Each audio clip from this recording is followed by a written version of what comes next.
बिस्मिल्लाहिर्रहमानिर्रहीम। दोस्तों अस्सलाम वालेकुम। आज की इस वीडियो में हम पीचट्री अकाउंटिंग सॉफ्टवेयर का lesson number 2 inventory part 8 discuss करेंगे। इससे पिछली वीडियो में हमने असेंबली आइटम्स को डिस्कस किया था कि असेंबली आइटम से क्या मुराद है और कौन कौन सी कंपनीज असेंबली आइटम्स को यूज़ करती है। तो आज की इस वीडियो में हम कुछ इसके प्रोसेस को डिस्कस करेंगे कि असेंबली आइटम्स आप पीचट्री में कैसे मेंटेन कर सकते हैं। तो पीचट्री में आपने जब भी असेंबली आइटम्स का रिकॉर्ड मेंटेन करना होगा तो सबसे पहले आप उसके कंपोनेंट्स या जो पार्ट्स आप असेंबली आइटम में यूज़ करेंगे उसका डाटा मेंटेन करेंगे। उसके बाद असेंबली आइटम्स को आप मेंटेन करेंगे। तो असेंबली आइटम्स के लिए जो कंपोनेंट्स है या पार्ट्स है उसको मेंटेन करने के लिए आपके पास ये जो आइटम क्लास है, यहाँ पे आप जब उसके पार्ट्स या कंपोनेंट्स को मेंटेन करेंगे तो उसको आप स्टॉक आइटम्स में यहाँ पे रखेंगे। यानी उसके लिए जो आप आइटम क्लास यूज करेंगे वो स्टॉक आइटम होगी, और जिस चीज को आप असेंबल या मैन्युफैक्चर करना चाह रहे हैं उसको आप असेंबली में रखेंगे। तो हम यहाँ पे स्टार्ट करते हैं। तो सबसे पहले आपके पास यहाँ पे आइटम आईडी आएगी, हम यहाँ पे 01। उसके बाद हम सपोज करते हैं कि यहाँ पे हम एक लैपटॉप जो है उसको असेंबल करना चाह रहे हैं। तो यहाँ पे जो हमारे पास लैपटॉप में जो उसके कंपोनेंट्स होंगे उसको हम पहले मेंटेन करेंगे। तो हमारे पास जो सबसे पहला इसका कंपोनेंट आता है वो डीवीडी रोम है। अब इसको हम यहाँ पे आइटम क्लास जो है हमारे पास ये जो स्टॉक आइटम है यहाँ पे हम इसको रखेंगे। उसके बाद आपने इनएक्टिव करना है या सब्जेक्ट टू कमीशन करना है तो आप इसको चेक कर सकते हैं।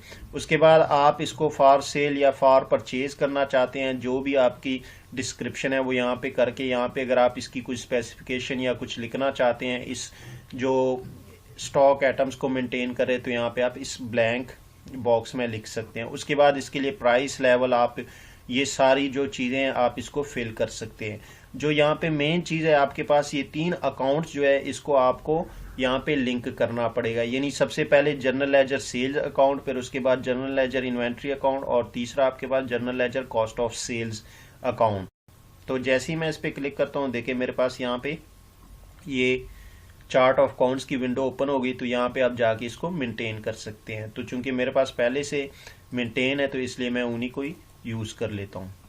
तो यहाँ पे देखिए मेरे पास सेल्स अकाउंट चाहिए, ये मेरे पास सेल्स अकाउंट बना हुआ है। इसी तरह मेरे पास उसके बाद जो है इन्वेंट्री अकाउंट ये भी पहले से बना हुआ है। उसके बाद कॉस्ट ऑफ सेल्स ये भी मेरे पास पहले से बना हुआ है।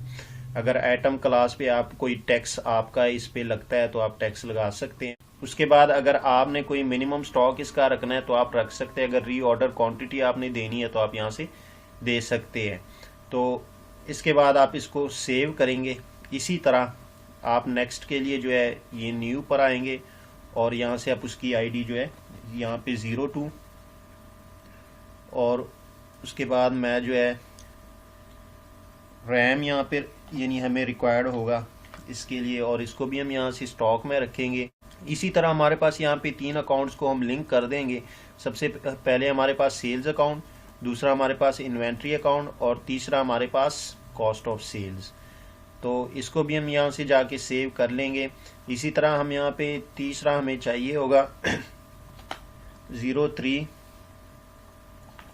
ये हमारे पास रोम होगा, और ये भी हमारे लिए स्टॉक आइटम्स है क्योंकि ये हम जो लैपटॉप मेंटेन कर रहे हैं या असेंबल कर रहे हैं उसमें ये सारे जो स्टॉक आइटम्स मेंटेन कर रहे हैं यहाँ पे वो लैपटॉप में यूज़ होंगे। तो इसी तरह यहाँ से हम जाके इसके लिए भी अकाउंट्स लिंक कर लेंगे, सेल्स अकाउंट्स, फिर हमारे पास इन्वेंट्री अकाउंट्स, और फिर हमारे पास कॉस्ट ऑफ सेल्स, और इसको हम यहाँ से जाके सेव कर लेते हैं। अब ये 3 कंपोनेंट्स हमारे पास मेंटेन हो गए। अब हम न्यू पर जाते हैं। अब यहाँ पे हम जो है मेन जो हम जिस चीज़ को यहाँ पे असेंबल करना चाह रहे हैं अब उसकी आईडी यहाँ पे हम मेंटेन करेंगे। तो हम यहाँ पे 04 उसको आईडी देते हैं, और यहाँ पे हम लैपटॉप। अब यहाँ से हम जाएंगे असेंबल पे। ये जो हमारे पास जैसे ही हम इस पे क्लिक करेंगे, देखिए ये बिल ऑफ मटेरियल, ये नई ऑप्शन हमारे लिए यहाँ से जो है एक्टिव हो गई।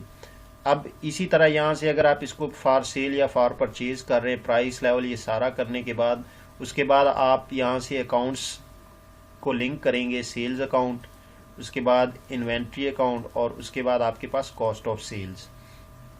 और अब जैसे ही आप इसको यहाँ से जाके सेव करेंगे तो ये सेव नहीं होगा।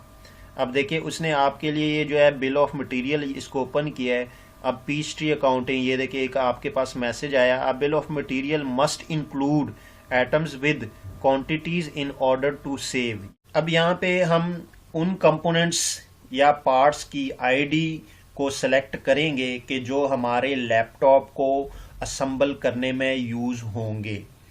अब जैसे ही मैं ये सर्च पे क्लिक करता हूँ तो ये देखिए मेरे पास यहाँ पे जितने भी स्टॉक आइटम्स होंगे वो सारे यहाँ पे शो हो जाएंगे। आपने जो जो उसके पार्ट्स होंगे या कंपोनेंट्स होंगे वो आपने यहाँ से सिलेक्ट कर लेने। देखिए सबसे पहले हमारे पास डीवीडी है, जैसे ही मैं इस पर क्लिक करता हूँ तो ये देखिए ये इसकी डिस्क्रिप्शन भी आ गई और ये उसकी आईडी है। अब यहाँ पे मेरे पास नेक्स्ट ऑप्शन है क्वांटिटी नीडेड, यानी एक लैपटॉप को मैन्युफैक्चर करने या असेंबल करने में कितने डीवीडीज यूज होंगे। तो यहाँ पे मैं सपोज करता हूँ कि एक डीवीडी चाहिए एक लैपटॉप को मैन्युफैक्चर करने के लिए। उसके बाद फिर मैं यहाँ पे दूसरा मेरे पास रैम है और मुझे जो रैम की क्वांटिटी चाहिए वो 3 चाहिए, यानी जब भी आप मैं एक लैपटॉप को असेंबल करूँगा तो उसमें मेरे पास 3 रैम होने चाहिए। अब इसी तरह तीसरे नंबर पे मेरे पास है रोम और इसकी भी मैं इसी तरह 2 क्वांटिटीज कर देता हूँ। अब यहाँ से अगर आप देखें, अगर यहाँ पे आपने कोई रो ऐड करनी है तो ये यहाँ से आप ऐड पे क्लिक करेंगे तो जैसे ही आप क्लिक करेंगे ये देखिए यहाँ पे जो आपकी एक रो है वो ऐड होगी। अगर आपने इसको यहाँ से रिमूव करना है तो उसको सिलेक्ट करके आप रिमूव कर सकते हैं। उसके बाद आप इसको यहाँ से जाके सेव कर लेंगे। अब ये बेसिकली हमारी जो असेंबली एटम्स है ये यहाँ पे क्रिएट हो गई, मेंटेन हो गई, यानी हमने जो इसकी बेसिक इंफॉर्मेशन थी या जो बेसिक डाटा था पीच ट्री में वो हमने रिकॉर्ड कर दिया। अब इसके बाद जो नेक्स्ट स्टेप आपके पास आता है वो है असेंबली एटम्स को बिल्ड करना, बनाना। तो उसको अब हम नेक्स्ट वीडियो में डिस्कस करेंगे।